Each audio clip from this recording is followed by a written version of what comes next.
tatay ng triplets, Joniel Abordo po. Nagpapasalamat po ako kay Kuya Bal at patuloy pong tumutulong sa amin at sa Kalingap team. Hindi po namin inaasahan na magkakaroon pa po ng handaan sa binyag na magaganap po sa linggo. Ang nakuha pong venue ni Kuya Bal ay ang Josel's Garden po. Mga kalingap, ito pa ang mga YouTube channel na dapat nating suportahan. Associate Kalingap Reactors. Associate Kalingap Reactors. Please subscribe. MSG Channel.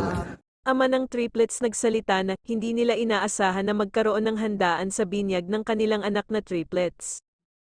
Kaya lubos siyang nagpapasalamat kay Kuya Val Santos Matubang at sa lahat ng tumulong sa kanila dahil sa hirap at hindi basta-basta mag-alaga ng triplets, at hirap sila sa pagsahod sa nag-aalaga ng triplets, lalong-lalo na sa pambili ng gatas na S26 at pambili ng diaper, kaya sobrang pasasalamat nila kay Kuya Val parang hindi sila makapaniwala. At ito pa ang pinakamaganda, Josel's Garden ang napili ni Kuya Val na venue. Panoorin po muna natin ito.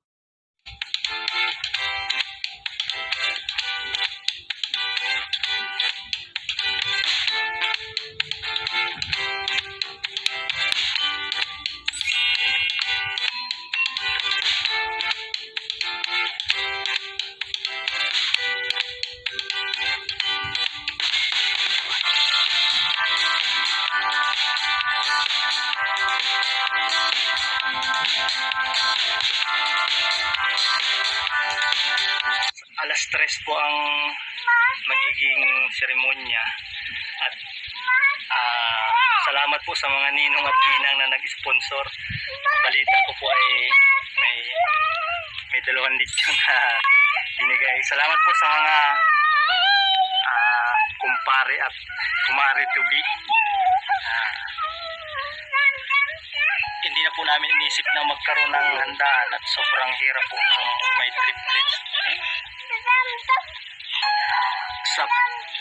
Sa panggatas pa lang po, sa pambayad sa mga nag-aalaga, yung maintenance.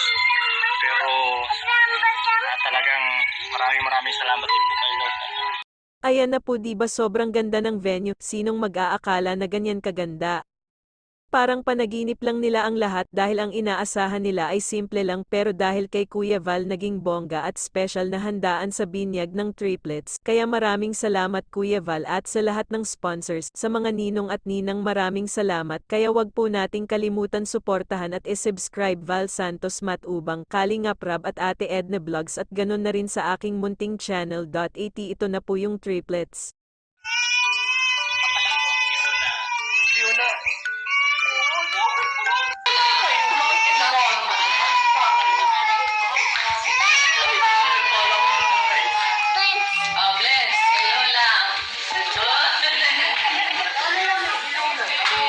Isang taon na ito ay 1 year old. You can get you off